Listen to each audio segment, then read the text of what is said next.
Welcome back to my channel. ఈరోజు కథ attitude మొగుడు 14 భాగాన్ని వినిద్దాం.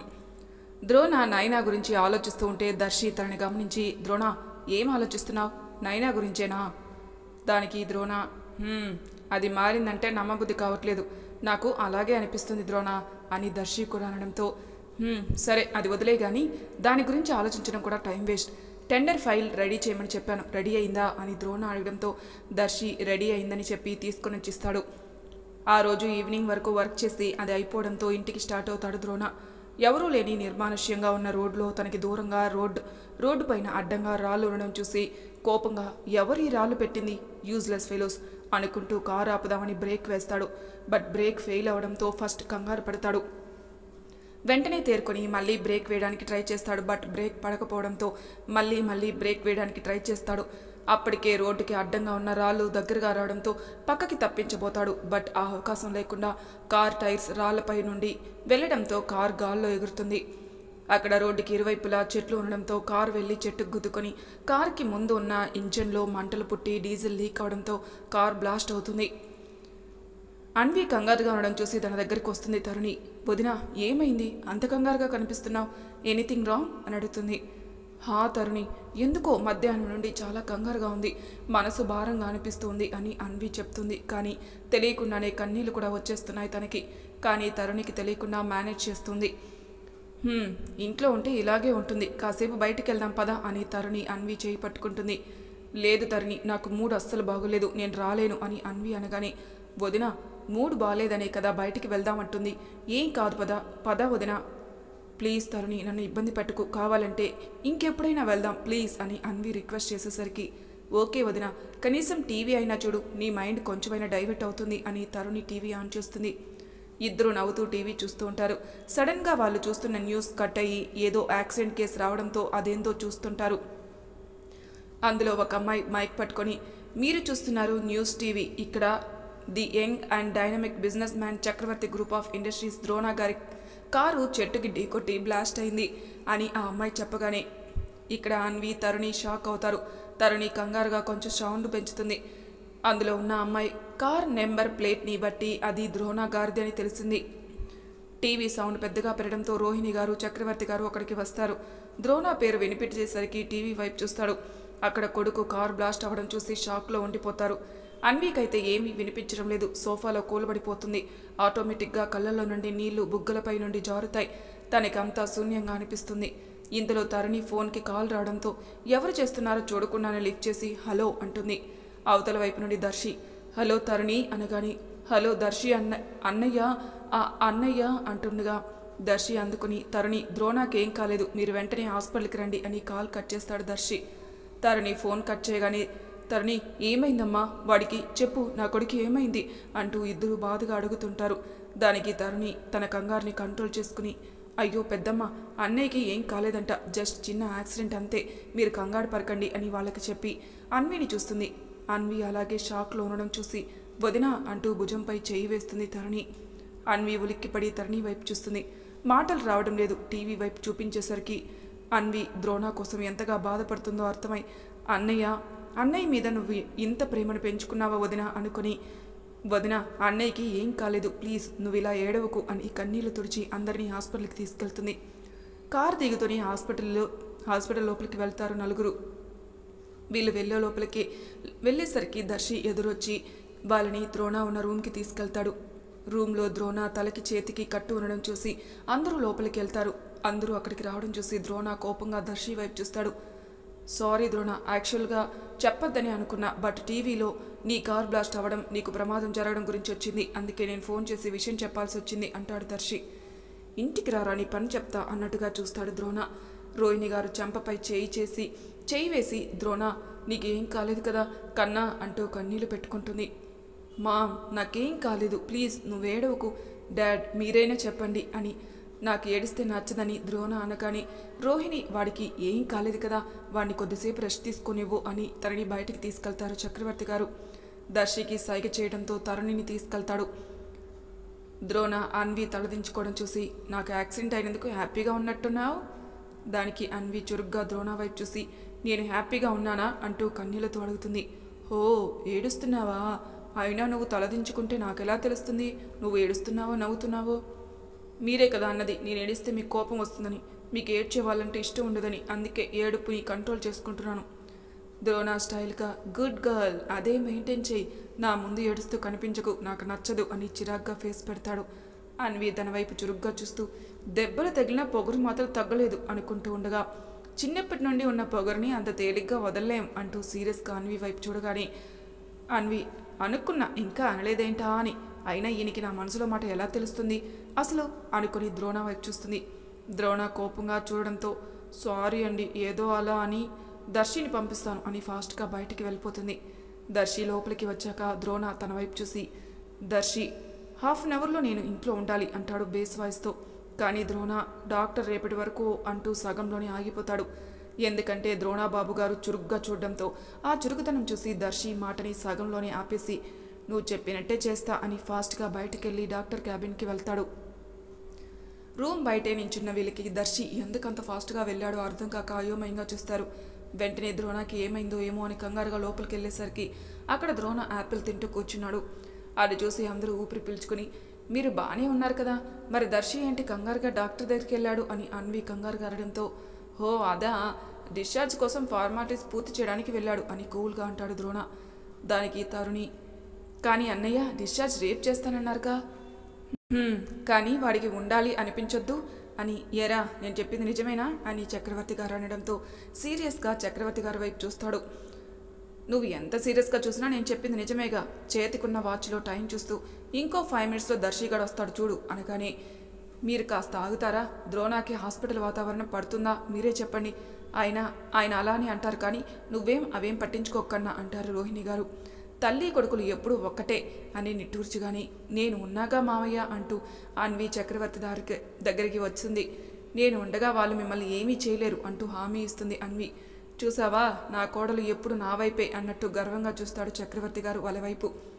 ద్రోణ అమ్మ అంటూ తల పట్టుకునేసరికి ఏమైంది అంటూ తన దగ్గరికి వస్తారు అందరూ. దానికి ద్రోణ స్టైల్గా చూసారా మీరు కూడా నా వైపే ఉన్నారు అంటాడు మామ కోడల్ని చూస్తూ. దానికి రోహిణి గారు తరుణి ముసిముసిగా నవ్వుకుంటూ ఉంటే చా ఇలా దొరికేశామేంటి అనుకుంటూ అన్వి చక్రవర్తి గారు ఒకరి ఫేస్ ఒకరు చూసుకుంటారు. మావయ్య మీ కొడుక్కి యాటిట్యూడ్ మామూలుగా లేదుగా అంటుంది ద్రోణ వైపే చూస్తూ. అంతేగా అమ్మా ఏం చేస్తాం అంటారు చక్రవర్తి గారు. ద్రోణ అన్వి వైపు కోపంగా చూస్తాడు. అన్వి చటుక్కన తలదించేస్తుంది. అప్పుడే దర్శి అక్కడికి వచ్చి ద్రోణ ఫార్మాలిటీస్ అన్నీ క్లియర్ అయ్యాయి, ఇంటికి వెళ్దామా అనేసరికి నువ్వు ఒకడివి తయారయ్యావురా, వాడు ఏం చెప్తే అది చేయడానికి. నేనేం చేశాను డాడ్ అంటూ చక్రవర్తి వైపు చూస్తాడు దర్శి. ఆయన మాటలకేం గాని పదండి ఇంటికి వెళ్దాం అంటారు రోహిణి గారు. అందరూ ఇంటికి వెళ్తారు. ద్రోణ రూమ్లో పడుకోగానే అందరూ బయటకు వస్తారు. కొద్దిసేపటికి అన్వి ప్లేట్ పట్టుకుని రూమ్కి వస్తుంది. అప్పటికే ద్రోణ లేచి ఉండడంతో అన్వి ఏంటి అన్నట్టు చూస్తాడు. భోజనం అంటూ ప్లేట్ చూపిస్తుంది. నాకు ఇప్పుడు తినాలని లేదు, జ్యూస్ తీసుకొనిరా అని అంటాడు ద్రోణ. కానీ మీరు టాబ్లెట్స్ వేసుకోవాలి కదా, తింటేనే కదా మీకు బలం వచ్చేది అని అన్వి అనేసరికి చెప్పింది చెయ్యి అని సీరియస్గా చెప్పడంతో అన్వి తనని తిట్టుకుంటూ వెళ్ళి జ్యూస్ తీసుకొస్తుంది. ద్రోణ జ్యూస్ తాగాక అన్వి టాబ్లెట్లు తీసిస్తుంది. ద్రోణ టాబ్లెట్స్ వేసుకుని పడుకుంటాడు. అన్వి గ్లాస్ తీసుకుని వెళ్ళిపోతుంది. కొద్దిసేపటికి అన్వి లోపలికి వచ్చేసరికి ద్రోణ మంచి నిద్రలో కనిపిస్తాడు.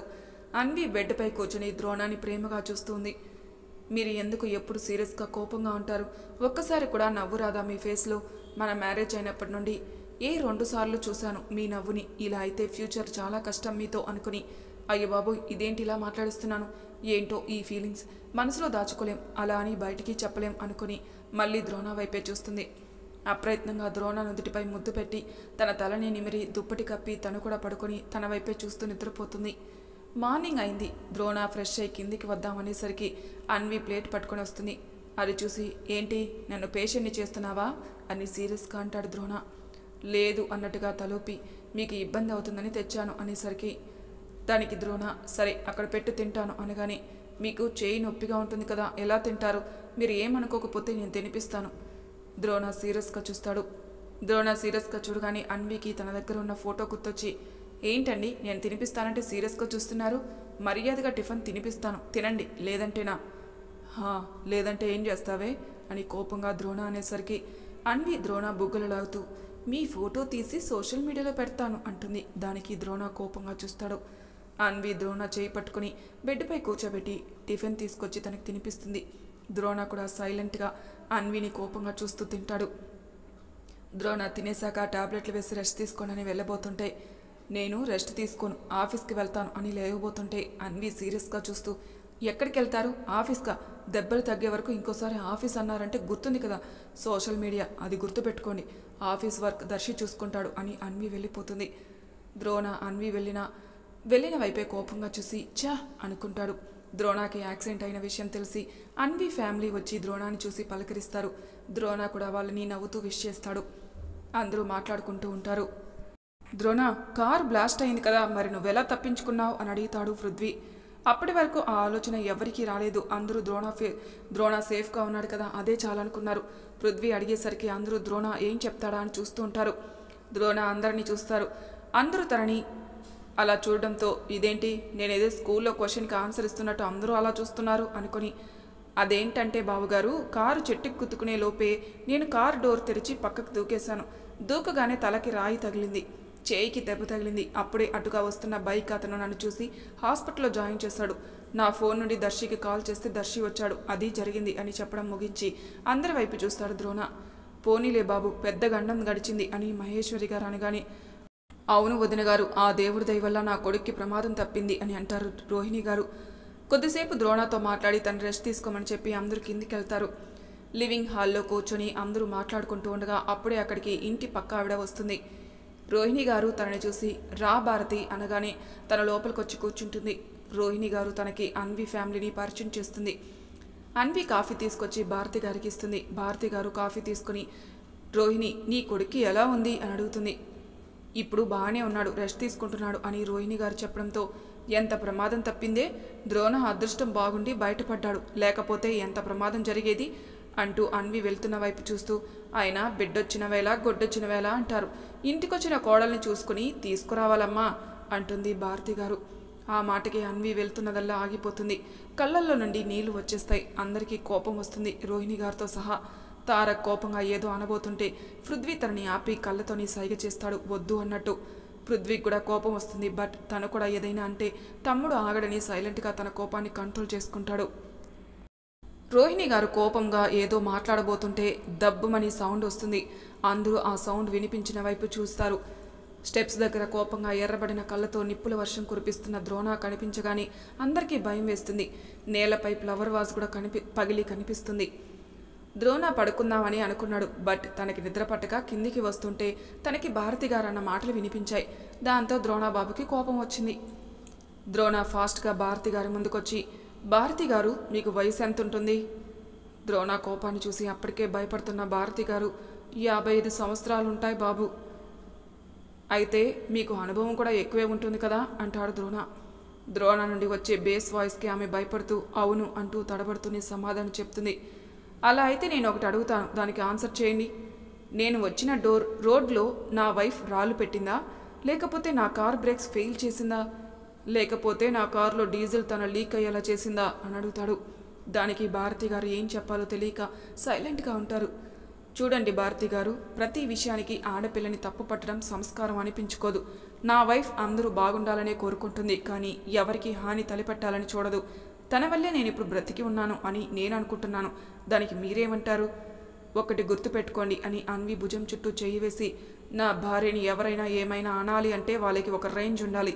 తను ఈ ద్రోణ భార్య, అది గుర్తుపెట్టుకోండి అని రోహిణి గారి వైపుకి తిరిగి, మామ్, ఇలాంటి వాళ్ళని మళ్ళీ ఇంటికి రమ్మని చెప్పకు అనగానే ఆ మాటకి ఆవిడ అన్వికి సారీ చెప్పి వెళ్ళిపోతుంది.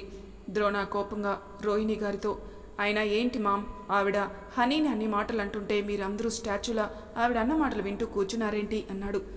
అది కాదు కన్నా, గొడవలు ఎందుకని అంటూ తడబడుతూ అంటుంది రోహిణి గారు. స్టాప్ ఇట్ మామ్, గొడవలు ఎందుకని కూర్చుంటే ఆవిడ అనాల్సిన మాటలు అనేసి వెళ్ళిపోతుంది, తర్వాత బాధపడేదెవరు అని అందరినీ చూస్తూ, మీరా లేక హనీనా? నేను వచ్చాను కాబట్టి సరిపోయింది, లేకపోతే ఆవిడ ఎన్ని మాటలు అనేది, ఇంకోసారి ఇది రిపీట్ అయితే నాలో ఇంకో యాంగిల్ చూస్తారు అని కోపంగా అనేసి వెళ్ళిపోతాడు. అన్వి వైపు తిరిగి, నువ్వేంటి ఆవిడ అన్నీ అంటుంటే ఎందుకు పడుతున్నావు? నువ్వు చేయలేదని చెప్పచ్చు కదా, చూడు, ఈ ద్రోణ భార్య అంటే తప్పు చేయదు, అలాగే ఒకరి దగ్గర మాట పడదు. నువ్వు అన్విగానే ఉండాలనుకుంటున్నావు, ఈ ద్రోణ భార్యగా ఉండాలనుకుంటున్నావు, నువ్వే తెలుసుకో అని సీరియస్గా వార్నింగ్ ఇచ్చి తలపట్టుకుని ఆవిడ వల్ల మళ్ళీ తలనొప్పి స్టార్ట్ అయింది అనుకుని హనీ కాఫీ తీసుకురా అని చెప్పి ఫాస్ట్గా తన రూమ్కి వెళ్ళిపోతాడు. ద్రోణ మాటలకి అన్వి కళ్ళల్లో ఒకలాంటి మెరుపు వచ్చింది. తనకి ఎంతో ఆనందంగా అనిపిస్తుంది. వెళ్తున్న ద్రోణ వైపు చూస్తూ కళ్ళ నిండా ప్రేమను నింపుకొని అతను తలనొప్పి అనడం గుర్తుకొచ్చి గబగబా వంటగదిలోకి వెళ్ళింది. అప్పటి వరకు ద్రోణాలో రెండో యాంగిల్ చూసిన అందరికీ భయం వేస్తుంది. ఎందుకంటే ద్రోణ మాటలు అంత షార్ప్గా వస్తాయి. బట్ ద్రోణ అన్వి గురించి అలా మాట్లాడుతుంటే అందరికీ హ్యాపీగా అనిపిస్తుంది. జగదీష్ గారికి, మహేశ్వరి గారికి మనసంతా సంతోషంతో నిండిపోతుంది. అన్వి రూమ్లోకి వెళ్ళేసరికి అక్కడ ద్రోణ కనిపించడు. బాల్కనీ డోర్ తెరిచి ఉంచేసరికి బాల్కనీలోకి వెళ్తుంది. అక్కడ ద్రోణ రైలింగ్ పట్టుకొని కోపంగా బయటికి చూస్తున్నాడు. అన్వి కొంచెం భయపడుతుంది. ద్రోణ దగ్గరికి వెళ్ళి కాఫీ అనేసరికి ద్రోణ కోపంగా అన్వి వైపు తిరిగి, కాఫీ తీసుకురావడానికి ఇంతసేపు ఏంటి, త్వరగా తీసుకురావాలి అని తెలీదా, అక్కడ పెట్టేళ్ళు అని మళ్ళీ రైలింగ్ వైపు తిరిగి బయటకు చూస్తాడు. అన్వి కాఫీ అక్కడ పెట్టి బాల్కనీ డోర్ వరకు వెళ్ళి మళ్ళీ ఫాస్ట్గా వచ్చి ద్రోణాన్ని వెనక నుండి గట్టిగా హాక్ చేసుకుంటుంది. ఆ చర్యకి ద్రోణ షాక్ అవుతాడు. అన్వి వెంటనే తేరుకొని అక్కడ నుండి ఫాస్ట్గా వెళ్ళిపోతుంది. ద్రోణ తేరుకొని వెనక్కి తిరిగేసరికి అన్వి రూమ్ డోర్ దాటి వెళ్ళిపోతుంది. ద్రోణ వీపికి తెలియగానే చేతిని వెనక్కి పెట్టి టచ్ చేస్తాడు. తన కుర్తా తడిగా అనిపిస్తుంది. అంటే హనీ ఏడ్చిందా అని అనుకోగానే ఎందుకో బాధగా అనిపిస్తుంది. అక్కడే సోఫాలో కూర్చుని నైట్ తను పడుకున్నాడు అనుకుని అన్వి తన ఫీలింగ్స్ గురించి చెప్పడం గుర్తుకు రాగానే వెనక్కి వాలి కళ్ళు మూసుకుంటాడు. ద్రోణ పడుకున్నాడు అనుకుని అన్వి తన ఫీలింగ్స్ చెప్పడం స్టార్ట్ చేస్తుంది.